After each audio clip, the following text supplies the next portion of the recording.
अमावस की वो काली रात अजीब सा सन्नाटा ओढ़े लेटी हुई थी। रात के 11 बज रहे थे। बीच बीच में कभी कुत्तों के भौंकने या कभी उनके रोने की आवाज आती तो वो सन्नाटा भंग होता। उस काली रात के अंधेरे में जब दुनिया नींद की आगोश में थी, तब शमशान में स्थित सबसे पुराने पीपल के पेड़ के नीचे कुछ हलचल हो रही थी। जिस शमशान में दिन में भी लोग आने से डरते हैं, उसी शमशान के पीपल पेड़ के नीचे 28-29 साल का एक नौजवान सूर्यकांत बहुत ध्यान से कुछ तैयारियों में जुटा हुआ था। उसके मोबाइल का टॉर्च जला हुआ था और उसने उसे एक पेड़ के नीचे एक पत्थर से टिका कर रखा था। टॉर्च की रोशनी में वो खुद एक झोले से कुछ सामग्री निकाल कर पेड़ के नीचे इकट्ठा कर रहा था। कुछ ही देर में वो अपने साथ लाए झोले का सारा सामान जमीन पर निकाल चुका था।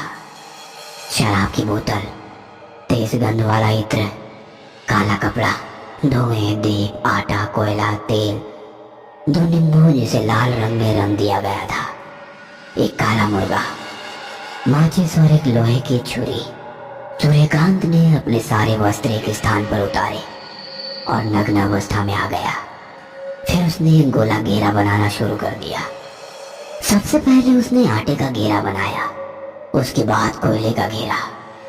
तीनों घेरे तैयार होने के बाद वो उस घेरे के अंदर पालथी मारकर बैठ गया। कुत्तों के रोने की आवाज अब बंद हो गई थी। हालांकि बीच बीच में झिंगुर की आवाज आती। पेड़ पर कुछ जुगनू मंडरा रहे थे। ऐसा लग रहा था कि किसी ने पेड़ की डाली पर कोई बल्ब बांध दिया हो। लेकिन सूर्यकांत इन सब बातों से बेखबर पूरी तल्लीनता से वो कर रहा था जिसके लिए वो यहाँ आया था। सूर्यकांत बहुत सावधानी से अपने साथ लाए इत्रों को चारों दिशाओं में छिड़क रहा था। फिर बचे इन इत्रों को उसने अपने बदन पर मल लिया। उस समय थोड़ी हवा चलने लगी थी, इसलिए दीपक जलाने में उसे दिक्कत हो रही थी। लेकिन 3-4 बार की असफल कोशिश के बाद उसने माचिस से पहले दीपक को जलाया, फिर धूप को। उसका धुआं तुरंत ही वहां फैलने लगा। फिर उसने लोहे की चाकू को ध्यान से देखा। मन ही मन कुछ बुदबुदाया। कुछ पलों के बाद पंखों की फड़फड़ाहट की आवाज ने सन्नाटे को फिर से बंद किया और फिर से वहां छा गई वही खामोशी। वो भी अब बिल्कुल शांत हो गया था। उसकी आंखें बंद थी और वो साधना में लीन हो गया था।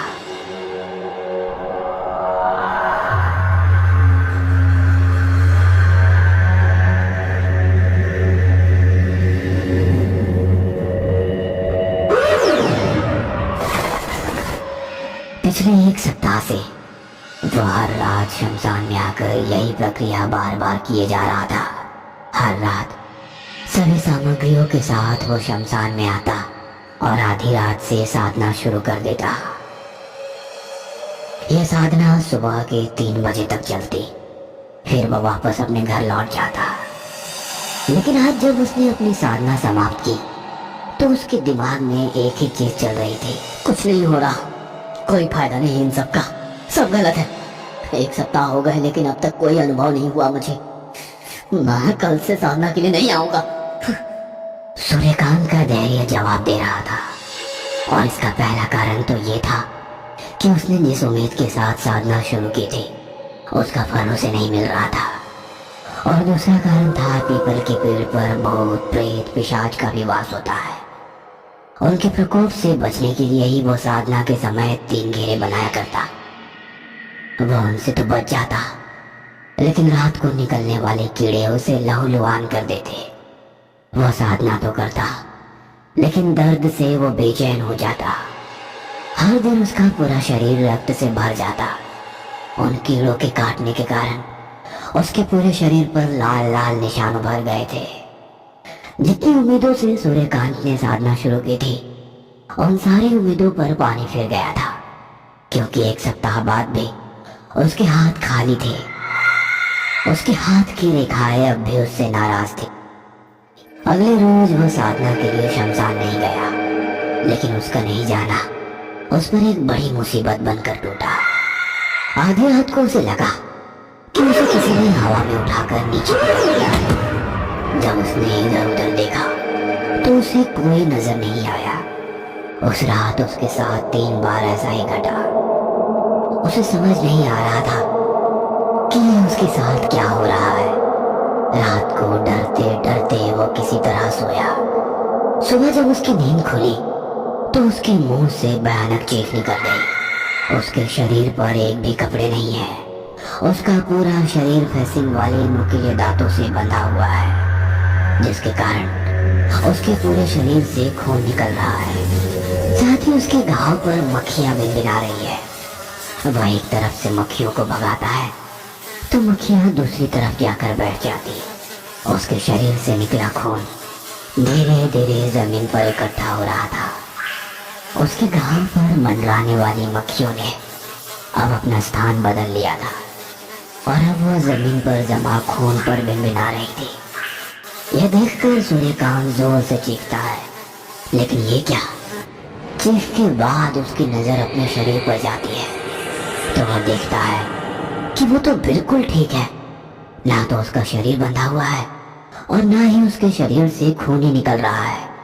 वह मक्खियां भी तो कहीं नजर नहीं आ रही थी। अगली रात भी उसके साथ वही हुआ, लेकिन इस रात का अनुभव पिछली रात से भी भयानक था। आधी रात के बाद उसे ऐसा लगा कि कोई स्त्री उसे लगातार गोरे जा रही है। उस स्त्री के मुंह से रक्त की बूंदें टपक रही हैं। मांस का एक टुकड़ा उस स्त्री के मुंह में है और जब सूर्यकांत की नजर अपने शरीर पर जाती है तो वह देखता है कि वह मांस का टुकड़ा उसी के शरीर से नोचा गया है, जिसके कारण खून की धार फूट पड़ी है। उसकी चादर उस खून से भीग गई है। दर्द और दहशत में आकर जब वो जोर से चिल्लाता है तो आसपास की सारी चीजें उसे फिर से सामान्य दिखाई देने लगती है। लगातार घट रही ये घटनाएं उसे पागल बना रही थी। एक दिन जब वो उदास सा कमरे में बैठा अपने पंखे को गौर से देख रहा था, तभी उसे कुछ याद आता है। सूर्यकांत को अपनी गलती का एहसास होता है। उस रात वो फिर से शमशान में साधना के लिए चला जाता है। 2 दिन तक उसके साथ कुछ नहीं घटता, लेकिन तीसरे दिन से उसे ऐसा लगता था कि जब वो मंत्र जाप कर रहा होता है तो कोई औरतें बातें कर रही हैं, लेकिन वो क्या बातें करती उसके समझ में ये नहीं आता। उसे एहसास अब हर दिन होने लगा था कि कई औरतें उसके पास आकर बातें करती हैं, लेकिन वो अपनी आंखें नहीं खोलता था। साधना के कुछ दिन बीत जाते हैं। एक रात उसे ये समझ में नहीं आता है कि मंत्र जाप के समय कई औरतें नहीं बल्कि सिर्फ एक औरत की आवाज उसके कानों में आ रही है, जो उससे कह रही है, ये सब क्यों कर रहा है तू? मार दूंगी, चला जा, अभी चला जा यहाँ से।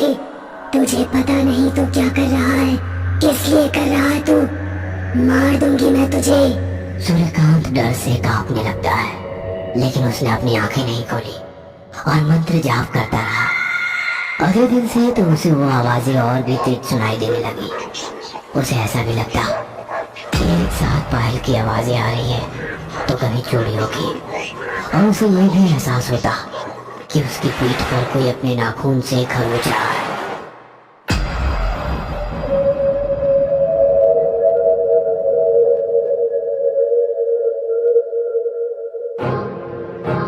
कुछ महीने बाद अपने बड़े से बंगले में बैठा सूर्यकांत शून्य में ताके जा रहा था। उसके हाथ में सिगरेट थी।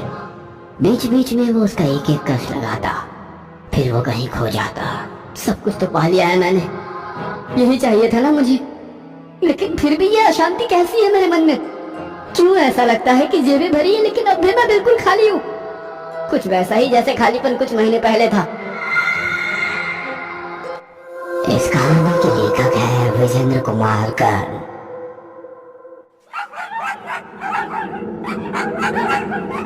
ये सब क्यों कर रहा है तू? मार दूंगी, चला जा, अभी चला जा यहाँ से। तुझे पता नहीं तो क्या कर रहा है।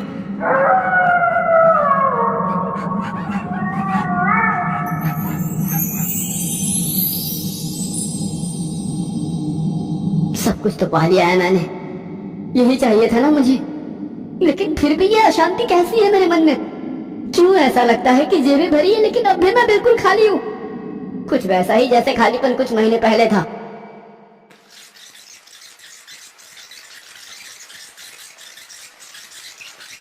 कुछ दिनों पहले की बात है। शहर की सबसे पुरानी लाइब्रेरी में रखी एक किताब पर सूर्यकांत की नजर गई। उस किताब के फ्रंट पेज पर बनी तस्वीर ने जैसे उसके ऊपर जादू कर दिया, तो बिल्कुल सम्मोहित सा होकर वो किताब पढ़ने लगा। 10 बजे दिन से पढ़ने का शुरू हुआ, सिलसिला रात के 9 बजे तक चलता रहा। सूर्यकांत उस किताब में लिखी एक एक लाइन को जैसे जैसे पढ़ता जा रहा था, उस किताब के प्रति उसका आकर्षण बढ़ता जा रहा था। रात के 9 बज गए थे, इसलिए 2-3 और लोग ही उस समय लाइब्रेरी में थे। लाइब्रेरियन बाहर बाहर लाइब्रेरी की टिक टिक करती बड़ी सी पुरानी घड़ी को देख रहा था। उसका बस चलता तो वो खुद घड़ी के कांटों को अपने हाथों से बढ़ाकर 9:30 बजा देता, क्योंकि 9:30 बजे लाइब्रेरी के बंद होने का समय होता है। लाइब्रेरियन का घर यहाँ से बहुत दूर था और वो चाहता था कि जल्दी से जल्दी घर पहुंचे, क्योंकि आज उसकी शादी की सालगिरह थी। सूर्यकांत किताब में खोया हुआ था, तभी उसके मोबाइल फोन की घंटी बजी। उसने फोन की ओर देखा तो उसमें लिखा आ रहा था नागपाल कॉलिंग। वो फोन की ओर देख रहा था और सोच रहा था कि फोन उठाए या ना उठाए। इतनी देर में लाइब्रेरी में जो भी लोग बैठे थे सभी उसकी ओर घूरने लगे। लाइब्रेरियन का मूड तो पहले से ही खराब था। उसने भी सूर्यकांत की ओर गुस्से से देखा और इशारे इशारे में उसने लाइब्रेरी के उस बोर्ड की तरफ उसे देखने को कहा, जिसमें लिखा था कि लाइब्रेरी में मोबाइल फोन को स्विच ऑफ रखे या साइलेंट मोड में। सूर्यकांत ने आंखों ही आंखों में उसे सॉरी कहा और फोन लेकर लाइब्रेरी के बाहर आ गया। फोन रिसीव करते ही नागपाल ने सूर्यकांत को हड़काते हुए कहा, हरामखोर, कॉल उठाने में इतनी देर क्यों कर दी? वो लाइब्रेरी में था भाई। भाई गया तेल लेने। ये बता पैसे कब दे रहा है तू? थोड़ी मोहलत और दे दो भाई, जल्दी पूरे पैसे चुका दूंगा। मोहलत सुनकर मेरे कान पक गए हैं। पैसे ब्याज पर लेकर अय्याशियां कर ली, अब पिछले 3 महीने से मोहलत कर रहा है तू। कान खोलकर सुन ले, नागपाल नाम है मेरा। पैसे देना जानता हूँ तो हलक में हाथ देकर पैसे निकालना भी मुझे आता है। थोड़ा समय और दे दो भाई, आपको ऐसा करने की नौबत नहीं आएगी। सूर्यकांत फोन पर गिड़गिड़ाने लगा। नागपाल ने 1 महीने का और समय दे तो दिया, लेकिन साथ ही यह धमकी भी दी कि 1 महीने बाद अगर उसके पैसे उसने वापस नहीं लौटाए तो उसके ऊपर वो तेजाब डाल देगा। नागपाल की क्रूरता के बारे में सूर्यकांत को बिल्कुल पता नहीं था। पिछले 3 महीने से वो अजीब सी मेंटल ट्रॉमा की स्थिति से गुजर रहा था। एक पल तो उसका मन करता कि वो कहीं भाग जाए, लेकिन नताशा को छोड़कर वो कैसे भाग सकता था। नताशा सूर्यकांत की गर्लफ्रेंड थी और वह उसे अपनी जान से भी ज्यादा प्यार करता था। ये बात नागपाल जानता था, इसलिए उसके आदमी नताशा पर हमेशा नजर बनाकर रखे हुए थे। सूर्यकांत शहर के सबसे बड़े होटल में वेटर का काम करता था। हर दिन सैकड़ों अमीर लोग उस होटल में आते और अपना समय बिताते। वह उन अमीर लोगों की लाइफस्टाइल से बहुत प्रभावित था। उनकी लंबी लंबी और बड़ी बड़ी गाड़ियों के ख्वाब उसकी आंखों में बस गए थे। वह भी उनकी तरह ही अमीर होना चाहता था। 6 महीने पहले अमीर बनने की उसकी यह चाहत उसे शहर के सबसे बड़े जुए के अड्डे तक ले आई।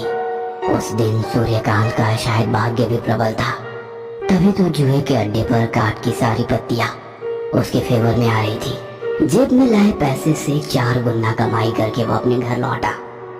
उन पैसों से पहली बार उसने नताशा को एक महंगा गिफ्ट खरीद कर दिया। ओह माय गॉड, इतना महंगा नेकलेस! तुमसे महंगा नहीं है जान। तुम्हारी इसी अदा पर तो जान देने का मन करता है। I love you Suryakant. I love you too Natasha. I love you too. कमाई का यह शॉर्टकट उसे बेहद पसंद आया। हर हफ्ते वो जुए के उस अड्डे पर जाने लगा। उन दिनों उसकी किस्मत उसके साथ थी, इसलिए उसने 1 रुपए भी नहीं गंवाए और लगातार हो रही इन्हीं जीतों ने उसका मनोबल बढ़ा दिया। उसने अपनी नौकरी छोड़ दी। हालांकि उसने नताशा को कभी ये नहीं बताया कि उसने नौकरी क्यों छोड़ी। उसने सिर्फ ये बोला कि वो कोई बिजनेस कर रहा है। उसे एक तरफ से घमंड हो गया था कि ताश के पत्ते तो उसके गुलाम है, वह हर बाजी जीतेगा, लेकिन हर बार जुए में जीतना संभव तो नहीं था। एक बार हारने का जो सिलसिला शुरू हुआ तो वो अपनी सारी जमा पूंजी हार गया। तब उसने उधार लेकर जुआ खेलना शुरू कर दिया। पहले तो थोड़े पैसे उधार लिए, धीरे धीरे ये रकम 5 लाख पहुंच गई और उसी रकम की उगाही के लिए नागपाल उसे बार बार धमकी दे रहा था। नागपाल से बात कर सूर्यकांत लाइब्रेरी के अंदर गया। उसके माथे पर अब भी पसीना चमक रहा था, लेकिन पता नहीं क्यों एक संतोष भी उसके चेहरे पर दिख रहा था। अभी कुछ देर पहले तक वो जिस किताब में डूबा हुआ था, उसे लग रहा था कि वो किताब उसकी सारी परेशानियों को हल कर देगी। उसने वो किताब इशू करवा ली। पूरी रात उसने उस किताब का अध्ययन किया और उसने तय किया कि वो उस किताब में लिखी साधना करेगा। वह यक्षिणी साधना करेगा और अपनी सारी मुसीबत से ना सिर्फ पीछा छुड़ाएगा बल्कि शहर का सबसे अमीर आदमी भी बनेगा। सूर्यकांत के सारे कर्ज उतर गए थे। एक एक पैसे के लिए तरसने वाला सूर्यकांत आज महंगी गाड़ियों में घूमने लगा था। बड़े से बड़े बंगले में वो रहने लगा था। एक बड़ी सी फैक्ट्री का वो मालिक भी था। अब जो चीज उसे पसंद आ जाती वह उसकी हो जाती। बड़ी बड़ी पार्टियों में वो जाता, महंगी सी महंगी शराब वो पीता। हालांकि इन पार्टियों में कोई औरत अगर सूर्यकांत के करीब आने की कोशिश करती तो वह औरत कुछ पलों बाद उसे मरी हुई मिलती। सूर्यकांत को ये सब बहुत अजीब तो लगता। फिर उसे शमशान साधना की वो आखिरी रात याद आती। यह उसकी साधना का 41वां दिन था जब यक्षिणी उसके सामने प्रकट हो गई थी। उसके आने से वहां पर इतनी रोशनी हो गई कि सूर्यकांत की आंखें चौंधिया गई। हालांकि उसने तब भी अपनी आंखें नहीं खोली। यक्षिणी ने उससे कहा, सूर्यकांत, मैं आ गई हूँ, अपनी साधना समाप्त करो। सूर्यकांत ने जब अपनी आंखें खोली तो सामने खड़ी उस औरत को वो देखता ही रह गया। इतनी सुंदर औरत ना तो उसने कहीं देखी थी और ना ही किसी से ऐसी औरत के बारे में सुना था। सूर्यकांत, इतना घूर कर देखने की जरूरत नहीं है। अब तो मैं हमेशा तुम्हारे पास ही रहूंगी। तुम्हें मुझे बिना विवाह किए अपनी पत्नी की तरह रखना होगा। तुम मुझे हर वो सुख दोगे जो एक पति अपनी पत्नी को देता है। तुम्हें हर रात मेरे साथ कच्चे मांस और शराब का सेवन भी करना होगा। बदले में संसार की बहुमूल्य से बहुमूल्य वस्तु मैं तुम्हें दूंगी। और हाँ, आज के बाद किसी और औरत को सपने में भी पास नहीं आने देना, नहीं तो मैं उसे मार दूंगी। सूर्यकांत उस समय इतना खुश था कि उसे समझ ही नहीं आ रहा था कि आखिर यक्षिणी उससे क्या कह रही है। वह तो बस उसे घूर रहा था और उसकी हाँ में हाँ मिला रहा था। सूर्यकांत की दुनिया बदल गई थी। यक्षिणी उसके मन मुताबिक खुशी उसे दे रही थी। बदले में सूर्यकांत को भी यक्षिणी के साथ हर वो चीज करनी होती जो वो चाहती थी। लेकिन वो कहते हैं ना कि इंसान की यह फितरत है कि जब उसके पास जो चीज नहीं होती है तो वो उसके लिए परेशान हो जाता है, लेकिन जैसे ही उसके पास वो चीज आती है तो वह फिर उसकी वैल्यू कम हो जाती है। सूर्यकांत के पास सब कुछ था, लेकिन फिर भी वो अकेला था।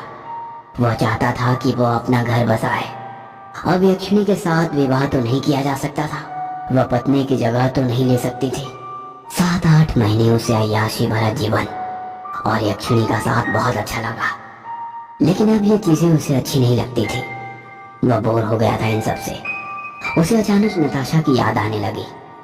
हालांकि बीच में नताशा उससे मिलने आई थी, लेकिन वह उस समय खुद में ही इतना डूबा हुआ था कि उसने उसे इग्नोर कर दिया।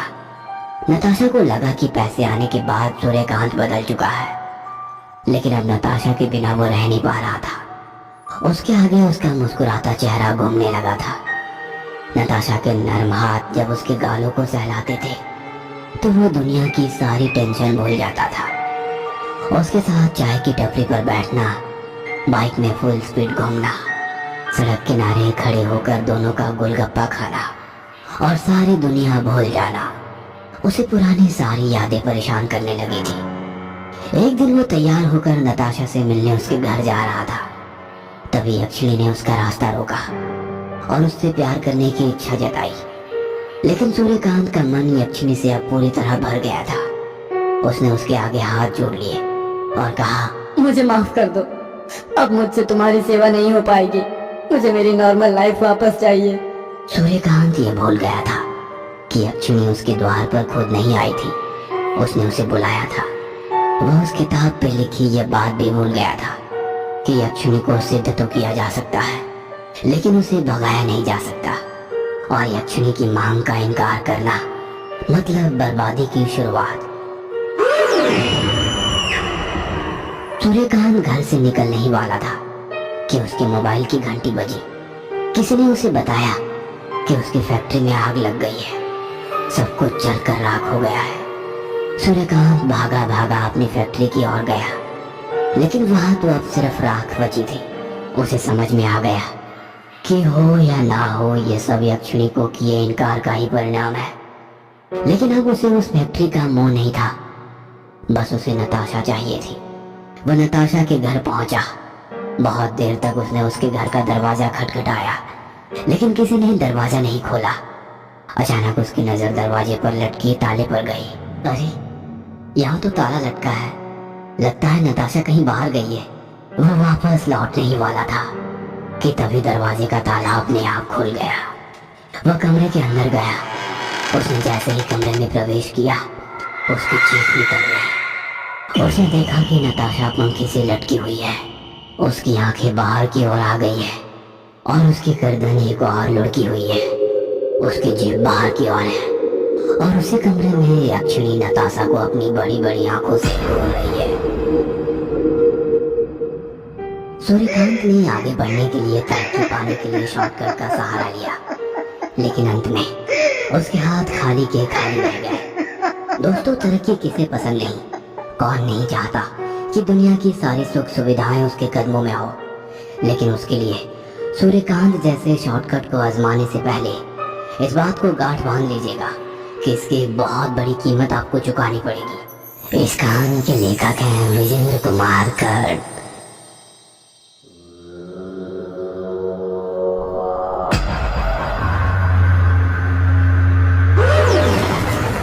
सूर्यकांत टूट गया था, सूर्यकांत बिखर गया था। वो ये सच स्वीकार ही नहीं कर पा रहा था कि उसने दुनिया की सबसे कीमती और खूबसूरत लड़की अपनी प्रेमिका नताशा को हमेशा के लिए खो दिया है। फंदे से झूलती उसकी लाश को वो घंटों ऐसा घूरता रहा। तुम वापस आ जाओ ना नताशा, प्लीज प्लीज तुम वापस आ जाओ ना। मैं क्या करूँ ना तेरे बिना। यार नताशा, तुझे मेरी कसम, तू आ जा यार, वापस आ जा। यार गलती हो गई मुझसे, लेकिन गलती की ऐसी सजा कौन देता है यार। नताशा प्लीज यार, प्लीज तू आ जाना। तेरे साथ मुझे फुल स्पीड बाइक चलानी है, अपनी बाइक में बिठा के यहाँ के सारे ट्रैफिक सिग्नलों को तोड़कर तेरी मीठी डांट सुननी है। नताशा आ जाना, मुझे कुछ नहीं चाहिए यार, धन दौलत फैक्ट्री बड़ा घर कुछ नहीं, मुझे तुम चाहिए, सिर्फ तुम। जीवन के सबसे बड़े सत्य को झुटलाने की कोशिश करने वाला एक मूर्ख होता है। मृत्यु एक कठिन सत्य है और मृत्यु के पश्चात मृतक की वापसी की उम्मीद असंभव है। सूर्यकांत भावुक होकर कुछ ऐसे ही उम्मीद कर रहा था। उसने नताशा का अंतिम संस्कार तो कर दिया, लेकिन नताशा की यादों से वो बाहर नहीं आ पा रहा था। नताशा की मौत के चौथे दिन के बाद की बात है। सूर्यकांत तन्हा सा चुपचाप सोफे पर बैठा उसकी यादों में खोया हुआ था।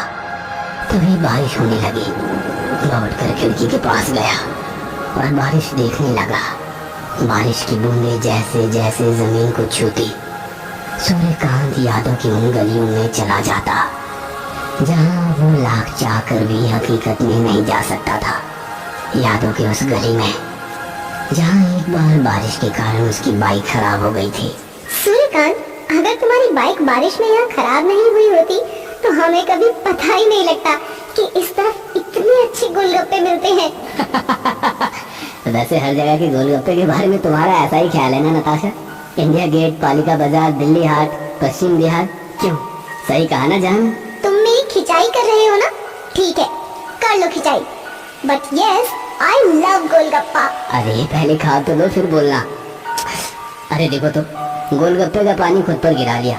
रुको, मैं रुमाल से साफ कर देता हूँ। तुम बिल्कुल मेरे पापा की तरह हो, वो भी ऐसे ही थे, कुछ ज्यादा ही स्वीट और केयरिंग। मैं बिल्कुल भी स्वीट नहीं हूँ। हाँ, तुम्हारी केयर तो करता हूँ। प्यार स्वीट तो होता है ना सूर्यकांत? पता नहीं जान, मेरे लिए प्यार स्वीट तो नहीं। तो फिर क्या? मेरे लिए तो प्यार इमली की चटनी है नताशा। इमली की चटनी? वो कैसे? अच्छा, तुम आंखें बंद करके इमली की चटनी के बारे में सोचो, तब बताऊंगा। अब ये क्या है? अरे सोचो तो। अच्छा ठीक है। अरे मेरा मुंह तो पानी से भर गया, खट्टा सा स्वाद भी आने लगा। यस माय लव, यही है प्यार। प्यार इमली की चटनी सा होता है, सिर्फ सोचने भर से जहन एक स्वाद से भर जाता है और आप उसी स्वाद में रहना चाहते हो। हाँ सूर्यकांत, ऐसा ही होता है जब मैं तुम्हारे बारे में सोचती हूँ। और जब मैं तुम्हारे बारे में सोचता हूँ माय लव, तो जोर की बिजली कड़की सूर्यकांत यादों की उन खट्टी मीठी गलियों से हकीकत के उस उबड़ खाबड़ सड़क पर आ गया, जहाँ पर चलना उसके लिए बहुत ही मुश्किल था। हालांकि वो चल तो रहा था, लेकिन उसके पैर लहूलुहान हो गए थे। क्यों किया मैंने ऐसा? क्यों? लेकिन आपके कर्म आपका पीछा तब तक नहीं छोड़ते जब तक कि आपकी सांसें आपको बंधन मुक्त ना कर देती और आप उस अनंत यात्रा पर नहीं निकल जाते जहाँ से कोई लौटता नहीं। सूर्यकांत की आंखों में आंसू ने अपना घर बना लिया था और दुखों के चक्रव्यूह में वो ऐसा फंसा था जहाँ से वो चाहकर भी नहीं निकल पा रहा था। यक्षिणी उसे अब भी परेशान कर रही थी, क्योंकि वो यक्षिणी को प्यार नहीं दे रहा था। एक रात की बात है, कई रातों से जागा सूर्यकांत सोने की कोशिश कर रहा था। उस दिन संयोग से उसे नींद भी आ गई थी। वो जैसे तैसे नींद की आगोश में जा रहा था, तभी एक साया उसकी तरफ बढ़ रहा था। ये कोई और नहीं, यक्षिणी ही थी। उसने उसे जगाने की कोशिश की। सूर्यकांत, जागो सूर्यकांत, जागो। लेकिन सूर्यकांत नहीं जागा। यक्षिणी की आंखों में खून उतर आया। गुस्से से उसकी आंखें तपते कोयले की आग की तरह लाल हो गई। उसने सूर्यकांत को उठाकर जमीन पर रखा। फिर उसने अपनी आंखें बंद करके कोई मंत्रोच्चार किया। कुछ ही पलों में उसके हाथ में लोहे की कई सारी कीलें और एक हथौड़ी आ गई थी। यक्षिणी ने उस कीले को लोहे की हथौड़ी से सूर्यकांत की उंगलियों में ठोकना शुरू कर दिया। एक तरफ ठक ठक ठक ठक की आवाज आ रही थी, दूसरी तरफ खून की धार उसके हाथों से फूट रही थी और वो धार जमीन पर बिखरने लगी। गहरी नींद में सोया सूर्यकांत चीखते हुए जाग गया। जागते ही उसने अपनी उंगलियों की तरफ देखा, लेकिन उसकी उंगलियां तो बिल्कुल ठीक थी। उस पर ना तो खून लगा था और ना ही कोई चोट का निशान था। तभी उसे यक्षिणी की धीमी धीमी आवाज सुनाई दी। मुझे प्यार करो, मुझे प्यार करो। मैंने तुम्हें सब कुछ दिया है और अब मुझे मेरे हिस्से का प्यार दो। सूर्यकांत उस आवाज को सुनकर परेशान हो गया। उसने अपने कान बंद कर लिए, लेकिन वो आवाज धीरे धीरे बढ़ती जा रही थी। उसकी तीव्रता बहुत ही अधिक थी। चाहते हुए भी वो उस आवाज को रोक नहीं पा रहा था। उसके चेहरे पर की ये परेशानी पसीने की बूंदों की शक्ल में दिखने लगी थी। वो वहां से भागना चाहता था, तभी उसे नताशा का शरीर पंखे से लटका हुआ फिर से दिखने लगा। उसे समझ नहीं आ रहा था कि ये कैसे हो गया। उसने तो उसका अंतिम संस्कार कर दिया है।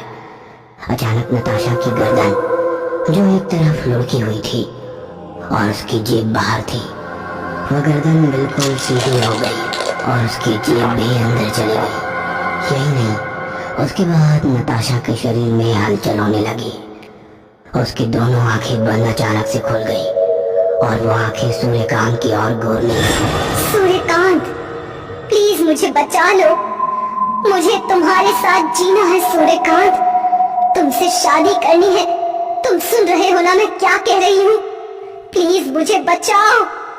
मुझे इस रस्सी से मुक्त कर दो। मैं तुम्हें गले लगाना चाहती हूँ सूर्यकांत। सूर्यकांत सम्मोहित सा उस आवाज को सुन रहा था।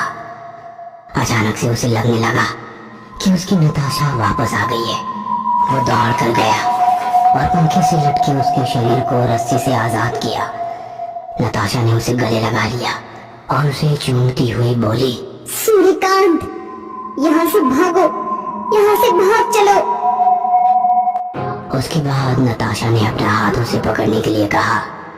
सूर्यकांत ने भी उसका हाथ पकड़ने के लिए अपना हाथ आगे बढ़ाया, लेकिन ये क्या, वो चाहकर भी उसका हाथ पकड़ नहीं पा रहा था। उसने उसे गले लगाने की कोशिश की, लेकिन उसका हाथ तो उसके शरीर से आर पार हो गया। मैं तुम्हें छू नहीं पा रहा हूँ, तुम्हारा हाथ नहीं पकड़ पा रहा हूँ नताशा, प्लीज मेरा हाथ पकड़ो ना। लेकिन नताशा ने उसकी बातों का कोई जवाब नहीं दिया। उसके कमरे में एक बार फिर से यक्षिणी की धीमी धीमी हंसी की आवाज आने लगी और नताशा का शरीर गायब हो गया। सूर्यकांत पागलों की तरह जोर जोर से चिल्लाने लगा। चिल्लाते चिल्लाते उसका गला सूख गया। उसे जोरों की प्यास लग रही थी। वो खड़ा हुआ और फ्रिज के पास गया। फ्रिज का दरवाजा खोलकर उसने पानी की बोतल निकाली। तभी उसे फ्रिज के अंदर ही यक्षिणी दिखाई मुझे थी, प्यार करो, जो उससे कह रही थी प्यार करो, कि वो उसे प्यार मुझे करे। प्यार करो। यह देखकर घबराहट के मारे सूर्यकांत के हाथों से पानी की बोतल गिरकर टूट गई। उसने फ्रिज को बंद कर दिया और दूर जाकर सोफे पर बैठ गया। लेकिन जैसे ही वो बैठा, फ्रिज का दरवाजा अपने आप खुल गया और उसके अंदर से यक्षिणी की वैसे ही आवाज आने लगी। मुझे प्यार करो। सूर्यकांत अब तंग आ गया था। वो खड़ा हुआ और बदहवास सा घर के बाहर भागने लगा। पूरी रात वो भागता रहा और भागते भागते उसी शमशान के बाहर वाली सड़क पर गिरकर बेहोश हो गया, जहाँ कभी उसने यक्षिणी की साधना की थी। जब उसकी नींद खुली तो उसने देखा कि वो सड़क के किनारे पड़ा हुआ है। उसके पास से कई सारी गाड़ियां गुजर रही है। कई लोग भी उस रास्ते से गुजर रहे हैं, लेकिन कोई भी उसकी ओर नहीं देख रहा है। कल तक इस शहर का सबसे अमीर आदमी सूर्यकांत आज लवारे सामान की तरह सड़क पर पड़ा हुआ था। लेकिन किसी को फुर्सत नहीं थी कि एक मिनट के लिए भी उसके पास रुक जाए। हाँ, एक कुत्ता जरूर उसकी बगल में बिना ये सोचे लेटा हुआ था कि सूर्यकांत इस शहर का सबसे अमीर आदमी रह चुका है। सूर्यकांत यक्षिणी से पीछा छुड़ाना चाहता था, लेकिन उसे समझ नहीं आ रहा था कि वो आखिर करे तो क्या करे। उस दिन के बाद वो सड़क पर ही किसी भिखारी की तरह रहने लगा। अगर किसी ने उसे कुछ खाने को दिया तो उसे खा लिया, नहीं तो वो भूखे प्यासे ही वो सड़क पर लेटा रहता। उसे घर वापस लौटने से बहुत डर लगता था। कुछ दिनों बाद जब वो एक दिन इसी तरह सड़क के किनारे चुपचाप बैठा हुआ था, तभी उसे याद आया कि जिस किताब से यक्षिणी साधना के बारे में पढ़ा था, उस किताब में जरूर कोई ना कोई उपाय तो होगा यक्षिणी से मुक्ति पाने का। लेकिन वो किताब थी कहाँ, उसे याद नहीं आ रहा था, क्योंकि उसने वो किताब लाइब्रेरी में अब तक लौटाई नहीं थी। बहुत मशक्कत के बाद उसे याद आया कि वो किताब वो नई हवेली में ले गया था। उसे यह भी याद आया कि उसने वो किताब हवेली के तहखाने में एक लोहे के बक्से में छिपा रखी है। सूर्यकांत उस हवेली में लौटना नहीं चाहता था, लेकिन उसे आशा की एक किरण उसी हवेली से आती दिखाई दी और हिम्मत करके वो फिर से उसी हवेली की ओर चल पड़ा। क्या सूर्यकांत यक्षिणी से अपना पीछा छुड़ा सकेगा? क्या उस किताब के जरिए यक्षिणी से पीछा छुड़ाया जा सकता है? आखिर कौन है ये यक्षिणी? जानने के लिए देखिए इस रहस्यमयी कहानी का अगला भाग। इस कहानी के लेखक हैं विजेंद्र कुमार कर्ड।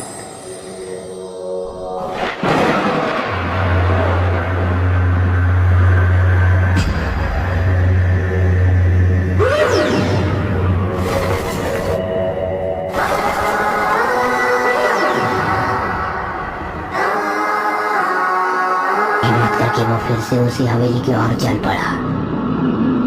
उसने कांपते पैरों से अपने ही घर में प्रवेश किया और तहखाने की ओर बढ़ चला। धीरे धीरे सधे कदमों से वो तहखाने की ओर बढ़ता चला जा रहा था। उसके दिल की धड़कन बहुत तेज हो गई थी। उसे डर लग रहा था कि कहीं यक्षिणी वहां ना आ जाए। वो उस बक्से के पास पहुंच गया। उस पर ताला लगा हुआ था। उसे उस समय याद नहीं आ रहा था कि आखिर उसने उसकी चाबी कहाँ रखी है। चाबी कहाँ रखी है मैंने इसकी चाबी? उसे कुछ भी सूझ नहीं रहा था। तभी उसकी नजर तहखाने में रखे हथौड़े पर गई। उसने उसे उठाया और ताले पर हथौड़े से जोर जोर से मारने लगा। ताला ज्यादा मजबूत नहीं था कुछ बार के बाद दिलबर टूट गया। सूर्यकांत ने बक्से को खोला, उसने वो किताब निकाली और उसके पन्ने पलटने लगा। तभी उसे वहां पर धुआं धुआं सा लगने लगा। धुआं इतना अधिक था कि उसे खांसी आने लगी। ये धुआं कहाँ से आ गया? तभी यक्षिणी की आवाज फिर से गूंजने लगी। मुझे प्यार करो सूर्यकांत, तुमने मुझे बुलाया है, मेरी आज्ञा मानो। तभी सूर्यकांत की नजर तहखाने से उठती आग की लपटों पर गई। उसने देखा कि तहखाने में आग लग गई है और आग की लपटें उसी की ओर बढ़ रही है। वो अपने हाथ में किताब लिए भागने ही वाला था कि वो लड़खड़ा कर गिर गया। जब तक वो उठता, आग की लपटें उसके बिल्कुल पास आ गई थी और लपटों की शिकार उसकी किताब हो गई और पल में ही वो राख में तब्दील हो गई। सूर्यकांत ने उस किताब को बचाने की बहुत कोशिश की। उस कोशिश में उसका भी आधा चेहरा झुलस गया, लेकिन वो कामयाब नहीं हो पाया। इसके पहले कि वो भी उस किताब की तरह पूरी तरह से झुलस कर राख में बदल जाता, वो वहां से भागने लगा। भागते भागते वो शमशान की उसी बाहरी सड़क पर पहुंच गया जहां वो पिछले कई दिनों से रह रहा था। यक्षिणी से पीछा छुड़ाने की सूर्यकांत की आखिरी उम्मीद भी झुलस गई थी। सूर्यकांत किसी तरह यक्षिणी से मुक्ति चाहता था। आखिर वो कब तक इस तरह पागलों की तरह सड़क पर रहता? उसके बाद सूर्यकांत एक बार फिर से यक्षिणी से मुक्ति के प्रयास शुरू किए। वो उस लाइब्रेरी में फिर से इस उम्मीद से गया कि उसे उस किताब की दूसरी कॉपी मिल जाए, लेकिन वो नहीं मिली। उल्टा उस लाइब्रेरियन ने उससे पुरानी किताब जल्द से जल्द लौटाने के लिए कहा। सूर्यकांत परेशान तो था, लेकिन उसे अब बेउम्मीद थी कि यक्षिणी से वो मुक्ति पा लेगा। उसने कई शमशान के चक्कर लगाए कि कोई तो योगी, कोई बाबा, कोई तांत्रिक होगा जिसके पास यक्षिणी से मुक्ति का उपाय मिलेगा। लेकिन जितने भी लोगों से वो मिला, सभी ने कहा कि यक्षिणी से मुक्ति मौत के बाद ही मिल सकती है। सूर्यकांत की हिम्मत अब जवाब दे गई थी। अब वो समझ गया था कि यक्षिणी से इस जन्म में तो उसे मुक्ति मिल ही नहीं सकती। इसलिए उसने तय किया कि वो आत्महत्या कर लेगा। यही सोचकर वो सड़क पर जा रहा था, तभी उसे एक तेज रफ्तार कार दिखाई दी। उसने तय कर लिया कि वो इसी कार के आगे आकर अपनी जान दे देगा। सूर्यकांत बिना किसी बात की परवाह किए उस तेज रफ्तार कार के आगे आ गया। कार आकांक्षा चला रही थी। हालांकि आकांक्षा ने सही समय पर ब्रेक लगा दिया था, इसलिए सूर्यकांत के सिर पर मामूली सी चोट लगी, लेकिन चोट के कारण वो बेहोश हो गया था। आकांक्षा सूर्यकांत को लेकर एक प्राइवेट क्लिनिक में गई। 5-6 घंटे के बाद उसे होश आया। जब उसे होश आया और उसने खुद को अस्पताल के बिस्तर पर पाया, तो उसने मन ही मन ईश्वर को भला बुरा कहा, क्योंकि वो मरना चाहता था। उसे आकांक्षा पर भी बहुत गुस्सा आया कि उसने क्यों नहीं तेज रफ्तार कार उस पर चढ़ा दी। आकांक्षा पैरानॉर्मल एक्टिविटीज के एक्सपर्ट तो थी ही, साथ ही उसने यक्षिणी के बारे में भी काफी कुछ पढ़ रखा था। बातों बातों में सूर्यकांत ने जब अपनी कहानी उसे सुनाई, तो आकांक्षा ने रामनगर के जंगल में रहने वाले उस बाबा के बारे में बताया, जिसके बारे में कहा जाता था कि यही एक व्यक्ति है जिससे उसे यक्षिणी से मुक्ति मार्ग मिल सकता है, क्योंकि ऐसा कहा जाता है कि उन्होंने भी यक्षिणी को सिद्ध किया है, लेकिन वो बाबा सिर्फ अमावस की रात को ही दिखते थे। उसके बाद वो कहाँ जाते किसी को नहीं पता। अमावस में भी 5 दिन ही बाकी थे। दिल पर पत्थर रखकर वो अमावस की रात का इंतजार कर रहा था। इस बीच आकांक्षा ने उसका बहुत ध्यान रखा। वो आकांक्षा के प्रति आकर्षित हो गया था, और शायद आकांक्षा भी, लेकिन सूर्यकांत ये दिखाना नहीं चाहता था और ना ही बोलना चाहता था, क्योंकि अगर वो ये बात आकांक्षा से कहता तो यक्षिणी उसे भी नुकसान पहुंचा सकती थी। 5वें दिन सूर्यकांत रामनगर के जंगल की ओर अकेले चल पड़ा। अमावस की रात थी, इसलिए जंगल में घोप अंधेरा था। वो मोबाइल की टॉर्च की रोशनी में बढ़ा जा रहा था, लेकिन उसे कहीं भी वो सिद्ध बाबा नहीं दिखाई दे रहे थे। उसे डर भी लग रहा था कि जंगल में ना जाने कब और कहां से कोई जानवर आ जाए और उस पर हमला कर दे। सूर्यकांत आज उस बाबा से किसी भी कीमत पर मिलना चाहता था, इसलिए डरते हुए भी वो जंगल के बीचों बीच बढ़ता जा रहा था। दूर कुत्तों के रोने की आवाज आती, तो किसी जंगली जानवर की। रात के अब 2 बज गए थे, लेकिन सूर्यकांत की मंजिल अब भी उससे दूर थी। सूर्यकांत यही सोचते हुए जा रहा था, तभी झाड़ियों से निकलकर एक चीता उसकी तरफ लपका। सूर्यकांत ने खुद को पीछे किया, लेकिन चीते ने उसका गला पकड़ लिया। सूर्यकांत उसकी गिरफ्त से खुद को बचाने की पूरी कोशिश कर रहा था। अचानक चीते ने अपना पंजा उसके मुंह पर मार दिया। खून की धार बह निकली। दर्द के मारे वो चीख पड़ा और दूसरी तरफ भागने लगा। तभी उसके कानों में फिर से यक्षिणी की आवाज आने लगी। क्यों आया है यहाँ? यहाँ क्यों आया है? भाग जा यहाँ से, चला जा यहाँ से, भाग जा, चला जा। सूर्यकांत ने पीछे मुड़कर देखा तो वहाँ कोई चीता नहीं था और न ही उसके चेहरे पर उसके पंजों द्वारा बना घाव। सूर्यकांत एक पेड़ के नीचे बैठकर रोने लगा। तभी दूर उसे कुछ रोशनी दिखाई दी। जंगल में रोशनी देख सूर्यकांत के चेहरे पर खुशी की चमक आ गई। उसे लगा कि वो अपनी मंजिल तक पहुंच गया है। वो भागता भागता रोशनी के पास पहुंचा। सिद्ध बाबा वहीं थे और अपनी आंखें बंद करके ध्यान में बैठे हुए थे। सूर्यकांत उनके पैरों के पास गिर गया और जोर जोर से रोने लगा।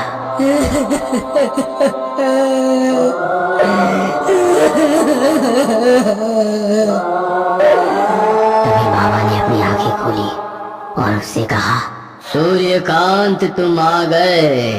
सूर्यकांत ने आश्चर्यचकित होकर बाबा की ओर देखा। उसका मन कर रहा था कि वो बाबा के गले लगकर खूब रोए। बाबा उसके मनोभाव को समझते थे। तुमसे गलती हुई है सूर्यकांत, बहुत भारी गलती। तुमने यक्षिणी तो सिद्ध कर ली, लेकिन तुम्हें यक्षिणी के बारे में कुछ नहीं पता था कि इसे किस रूप में सिद्ध करते हैं। तुमने अपने स्वार्थ के लिए एक किताब को पढ़कर इसे सिद्ध तो कर लिया, बिना ये जाने कि ये शक्ति है क्या। तंत्र मंत्र की दुनिया बहुत ही रहस्यमय और विचित्र होती है। इस संसार से परे कई ऐसी शक्तियां हैं जिसे मंत्रों के सहारे अपने वश में किया जा सकता है। ये शक्तियां पल में ही दुर्लभ से दुर्लभ वस्तु भी हमारे पैरों में लाकर रख सकती है।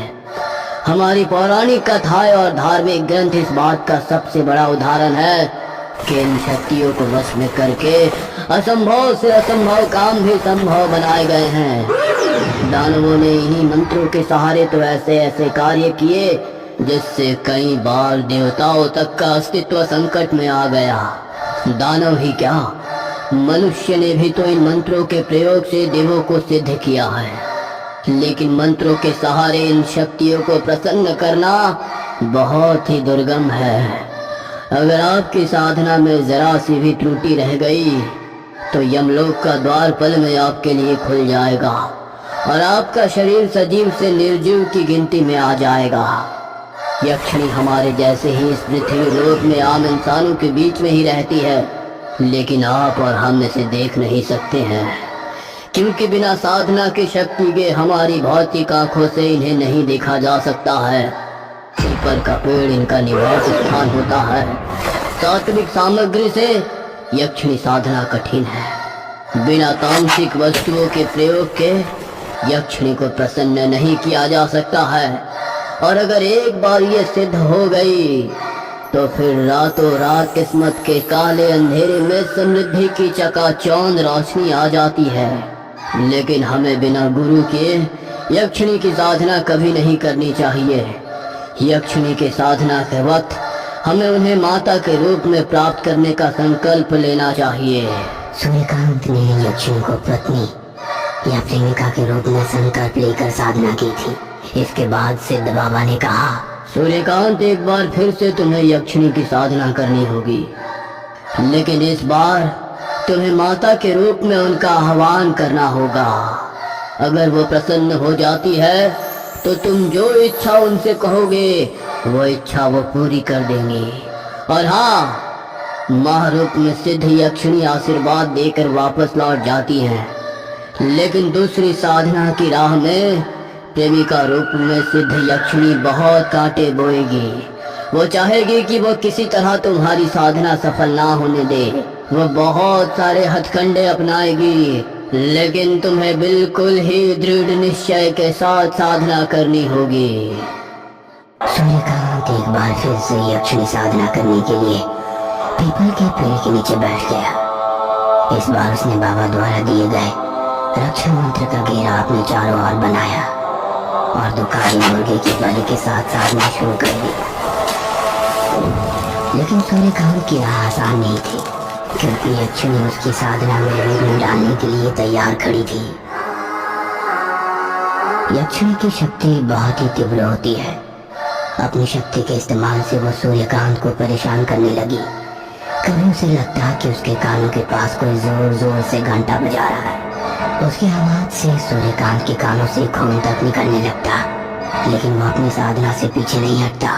कभी उसे लगता कि यक्षिणी अपने दांत उसकी छाती में गड़ा रही है और जोर जोर से चिल्लाती हुई उसके आस पास घूम रही है। सूर्यकांत की साधना को 10 दिन हो गए थे। इन 10 दिनों में यक्षिणी ने हर संभव कोशिश की कि उसकी साधना को तोड़ दे, लेकिन वो नहीं कर सकी। 15वें दिन यक्षिणी ने अपने सबसे अचूक अस्त्र का इस्तेमाल किया, जिसके बारे में सिद्ध बाबा ने उसे पहले ही बताया था। सूर्यकांत जहाँ तपस्या कर रहा था, यक्षिणी उसी के बगल में लेट गई और उसके शरीर पर हाथ फिराते हुए सहवास की इच्छा जताई। सूर्यकांत उस घड़ी में कमजोर पड़ रहा था, लेकिन तभी उसे नताशा का फांसी पर झूलता शरीर दिखा। सूर्यकांत ने अपने मन को स्थिर किया और माँ के रूप में यक्षिणी का ध्यान करने लगा। प्रेमिका यक्षिणी इस बात से बहुत क्रोधित हो गई और जोर जोर से चिल्लाती हुई पीपल के पेड़ पर चढ़ गई और सूर्यकांत को घूरने लगी। यही नहीं, वो कभी पेड़ के ऊपर से सूर्यकांत के ऊपर कूद जाती तो कभी छोटे छोटे कीड़े उसके शरीर पर रख देती। वो कीड़े सूर्यकांत का खून पीने लगते। 41वें दिन माता के रूप में यक्षिणी प्रकट हुई और उसे कुछ मांगने के लिए कहा। सूर्यकांत ने यक्षिणी से खुद की मुक्ति की बात कही। मारूपी यक्षिणी ने उसकी इच्छा पूरी की और उसे आशीर्वाद देकर वापस लौट गई।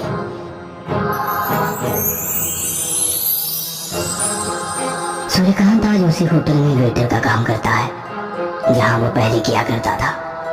उसका जीवन आज पूरी तरह बदल गया है। लालच और शॉर्टकट से किसी चीज को पाने की चाह से वो आज कोसों दूर हो गया है। हाँ, उसके जीवन में एक बहुत बड़ा बदलाव और आया है। वो ये है आकांक्षा से उसकी शादी। आज दोनों बहुत खुश है। सूर्यकांत ने बिना समझे बुझे भयानक साधना की थी, जिसका खामियाजा उसे भुगतना पड़ा था। दोस्तों, कोई भी तांत्रिक साधना बिना गुरु की ना करे, खासकर यक्षिणी साधना, क्योंकि सूर्यकांत तो बच गया, लेकिन क्या पता आप ना बचे। और हाँ दोस्तों, सब्सक्राइब करना भूलना मत।